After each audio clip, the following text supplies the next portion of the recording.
This is the new Citroen C4 Picasso. Citroen makes more people carriers than anybody else. So you'd better get used to that face, and fast.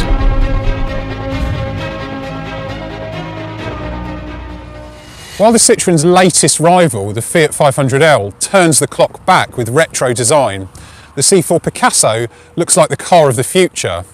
Check out these windows which wrap around the whole top half of the car, the windscreen which stretches back into the roof, and these bold LED eyebrows above the headlights.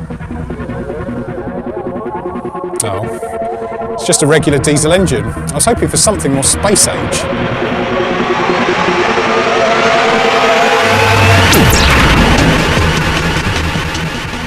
If you do need to cross several galaxies, it might take you a while in this EHDI diesel.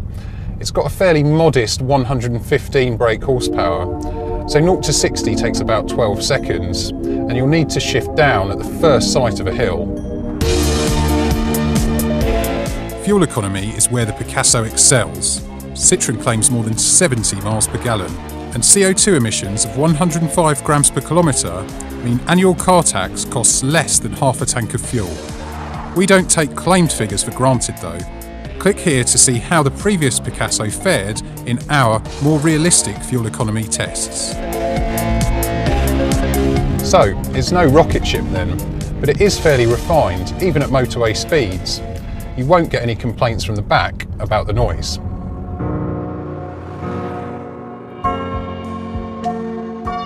In fact, you won't get any complaints, full stop. The C4 Picasso is perfect for passengers. There are 3 proper seats in the back, so if you've just had triplets, you could fit 3 child car seats side by side. All 3 seats slide forward, giving up to 630 litres of luggage space, according to Citroen, or nearly 3 times that if you fold the seats flat. There are some clever design touches around the car, such as this boot light that unclips and turns into a torch. There's some pretty radical design in here too. The dashboard's split into 2 screens. This upper one displays all your driving info, like your speedometer, fuel gauge and sat-nav directions.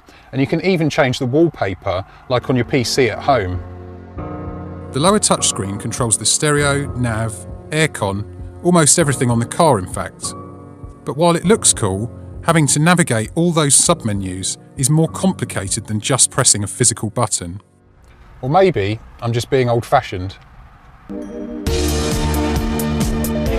The Ford C-Max proved that even people carriers can be fun to drive. Sadly, that isn't the case with the Picasso. The steering's very light and it doesn't offer that much feedback, and it wallows a bit around corners where the Ford just grips and goes. Does that matter? Not really.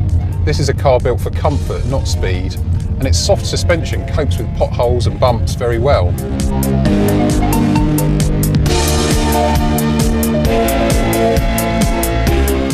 Citroen's 3-year, 60,000 mile warranty doesn't look great compared to the 5 and even 7-year cover you get from some rivals. Click the link to find out how Citroen was rated for reliability in the latest Which Car survey. So, the C4 Picasso fits its brief very well. It's a good carrier of people. Okay, so it isn't as exciting to drive as it is to look at, but that won't be a deal breaker for most buyers. Plus, you could never call it boring, and in a sector full of bland boxes on wheels, that counts for a lot. Read our first drive of the Citroen C4 Picasso, or read full lab test reviews for the Ford C-Max and Toyota Verso.